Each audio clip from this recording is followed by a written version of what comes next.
Assalamu alaikum, bienvenue à tous, j'espère véritablement que Kouchi la basse. Alors, j'étais un petit peu sur Facebook et puis je suis passé sur ce groupe-là, donc c'est un groupe fait par des Israéliens qui rapportent un petit peu l'actualité, et c'est un groupe qui est aimé par beaucoup de gens. Et donc je regardais un peu les informations, voilà, il y a aussi des déformations bien évidemment, donc là on a des commentaires, mais il y a un truc qui m'a choqué, je vais vous montrer c'est quoi.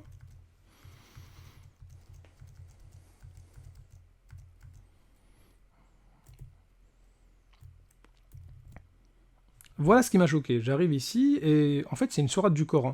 Donc je me dis peut-être ils sont devenus musulmans ou c'est quoi le problème. Et en dessous c'est quoi? Je vois une image d'une attaque contre les Palestiniens. Ça veut dire, attendez, donc là, c'est le Coran qui est cité et c'est une attaque des Israéliens contre les Palestiniens. Mais je comprends pas là, c'est de la moquerie ou quoi? Et ensuite, quand on regarde la sourate, ça parle de quoi? Eh bien, ça parle d'un châtiment qui a touché les gens qui voulaient attaquer la Mecque, au moment de la naissance du prophète Mohammed alayhi salatu wassalam. Et donc Allah Azza wa Jal, il montre ici qu'il va secourir son peuple. Donc si je comprends bien, on a des extrémistes israéliens qui vont utiliser une sourate du Coran pour justifier que Dieu est avec eux, alors qu'ils ne croient pas au Coran. Et en dessous, ils vont mettre des attaques contre les Palestiniens. Tout en sachant que les victimes ici, il y a beaucoup de femmes, il y a beaucoup d'enfants, donc bizarrement, les attaques sont faites pour se défendre, mais il y a beaucoup d'innocents qui meurent. Et puis on attaque des journalistes, et puis on sort les gens de chez eux, voilà. On vous vire de chez vous, on est là pour nous défendre, mais sortez de chez vous, on vous embête pendant le ramadan, etc. Et en plus, on cite votre Coran. Non mais ça, mais c'est quelle défense ça, c'est terrible. Donc ces gens-là ne croient pas au Coran, ils vont utiliser des attaques contre des musulmans et le Coran pour prétendre que Dieu est avec eux. Mais c'est de la pure moquerie, ce n'est pas de la défense. Alors petit message pour vous, bien évidemment je m'adresse aux extrémistes israéliens qui prétendent qu'ils sont en train de se défendre alors qu'en fait le bilan au jour d'aujourd'hui c'est quoi?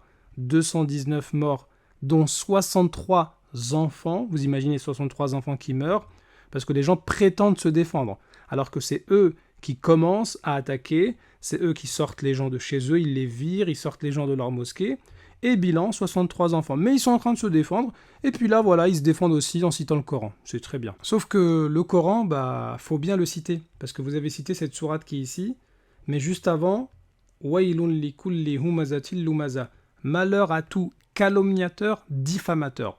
C'est de la calomnie. Vous êtes en train de changer complètement le contexte, vous falsifiez notre livre.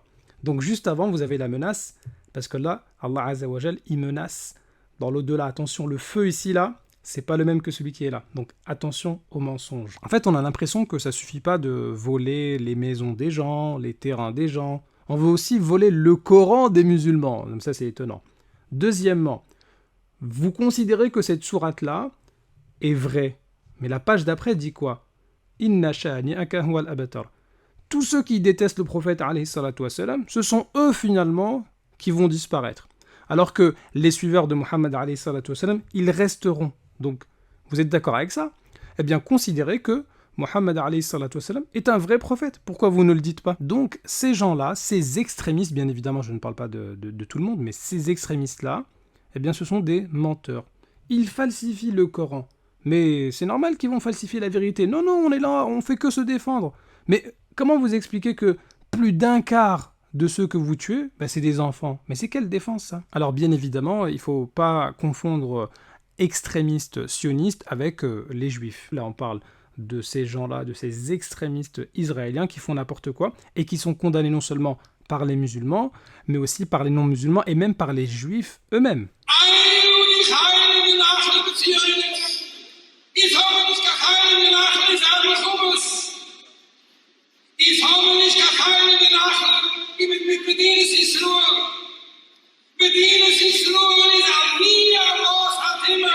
Zionim are very violent everywhere in the whole world.